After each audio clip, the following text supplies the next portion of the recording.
स्वागत है दोस्तों आपके अपने चैनल ऑन स्टडी क्लास पर। आप लोगों ने बिहार एसएससी की तैयारी कर रहे हैं तो आप 250 क्वेश्चन देख चुके हैं। तो उससे आगे हम लोग आज देखने वाले हैं, बहुत ही इम्पोर्टेंट है ये। हम लोग बिहार का सामान्य ज्ञान में प्राचीन बिहार पढ़ रहे हैं। तो चलते हैं, स्टार्ट करते हैं क्वेश्चन को। मौर्य काल में पाटलिपुत्र का प्रशासन 30 नागरिकों की सभा संचालित करती थी, जो 5-5 सदस्यों की 6 समितियों में संगठित थी। यह कथन किसका है? तो आप लोग इसका जवाब में देंगे क्या? तो 4 ऑप्शन हम नहीं बोलेंगे, मैं पहले ही बताया हूँ, इसमें टाइम वेस्ट होता है। सो आंसर इसका सही होगा मेगास्थनीज, ठीक है ना। तो इसका जो सही आंसर है मेगास्थनीज। फिर आपका जो नेक्स्ट क्वेश्चन है वह है कि किसके ग्रंथ में चंद्रगुप्त मौर्य का विशिष्ट रूप से वर्णन हुआ है? तो वो है क्या?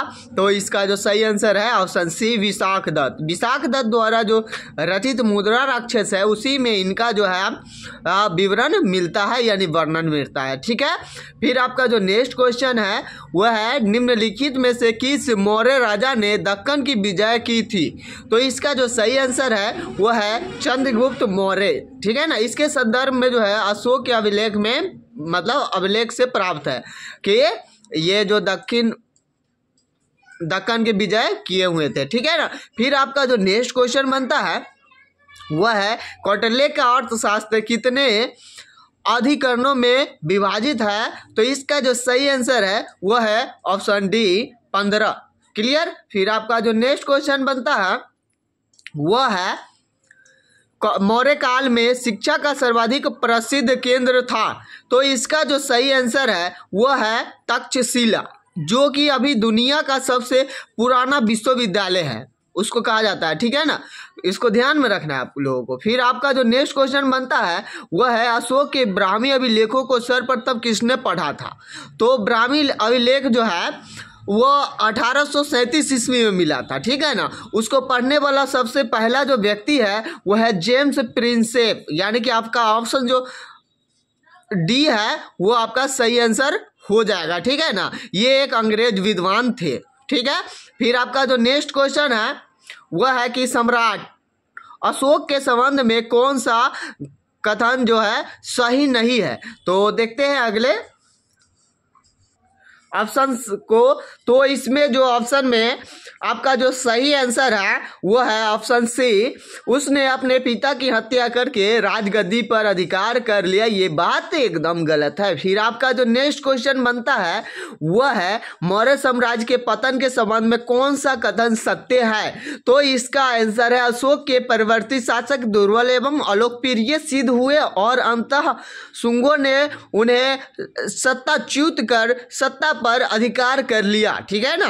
तो इसको ध्यान में रखना है। उसके बाद जो है मौर्य वंश के बाद ये शुंग वंश का शासक हो गया, ठीक है ना, उसने स्थापित कर लिया।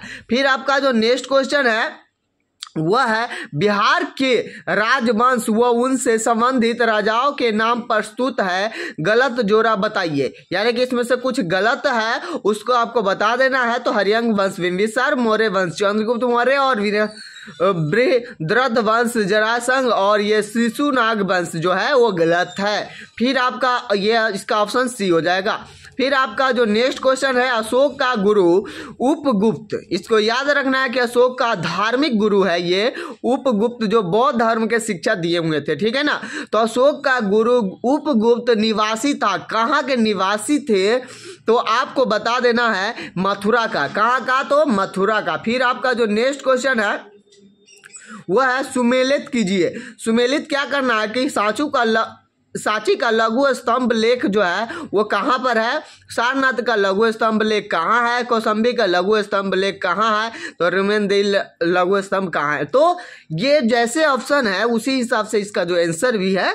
तो सांची का जो है रायसेन है, सारनाथ वाराणसी है, कौशाम्बी इलाहाबाद है, रुमेनदेही नेपाल में है, ठीक है ना। फिर आपका जो इसका जो ऑप्शन होने वाला है वो आपका लगातार किस में है? ऑप्शन बी में 1 2 3 4, ए का 1, बी का 2, ठीक है ना। तो आपका ये सही आंसर हो जाएगा। फिर आपका जो नेक्स्ट क्वेश्चन बनता है वह है मौर्य साम्राज्य के उपरांत मगध पर किस वंश का शासन स्थापित हुआ। तो इसका आपको बहुत अच्छा से ध्यान में रखना है, ये इंपॉर्टेंट क्वेश्चन ज़्यादा है। तो इसका जो है शुंग वंश, ठीक है ना। शुंग वंश ने 185 ईसा पूर्व से 73 ईसा पूर्व तक क्या किए, मगध पर शासन किए, जिसमें से 3 जो शासक है एकदम महत्वपूर्ण है, जिसका नाम आप लोग ध्यान में रख सकते हैं, पुष्यमित्र, शुंग, अग्निमित्र और देवभूति, ठीक है ना। फिर है इस वंश का जो संस्थापक है शुंग वंश का, वह यही है, क्या है इसका नाम, पुष्यमित्र, ठीक है ना।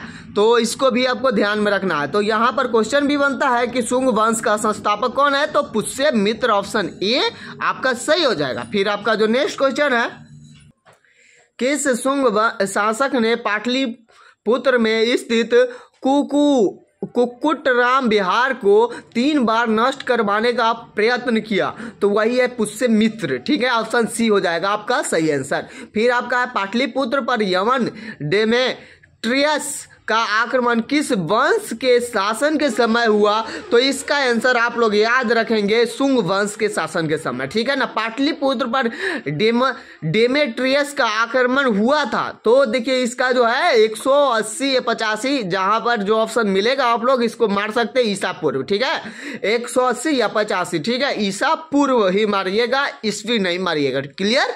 फिर आपका जो नेक्स्ट क्वेश्चन बनता है वह है मगध में प्रथम ब्राह्मण राज्य स्थापित किया था, तो इसका जो सही आंसर हो जाएगा वो हो जाएगा ऑप्शन सी, पुष्यमित्र ने, ठीक है। ब्राह्मण पुराण में पुष्यमित्र की शासन अवधि का उल्लेख किया गया है, यह अवधि है कितने वर्षों का, तो आपको ध्यान में रखना है 60 वर्षों का। फिर आपको नेक्स्ट क्वेश्चन को ध्यान में रखना है कि निम्नलिखित में से कौन सा कथन सत्य है, तो इसका जो सही आंसर हो जाएगा वो हो जाएगा राज्याभिषेक के पश्चात पुष्यमित्र ने सम्राट की उपाधि धारण की।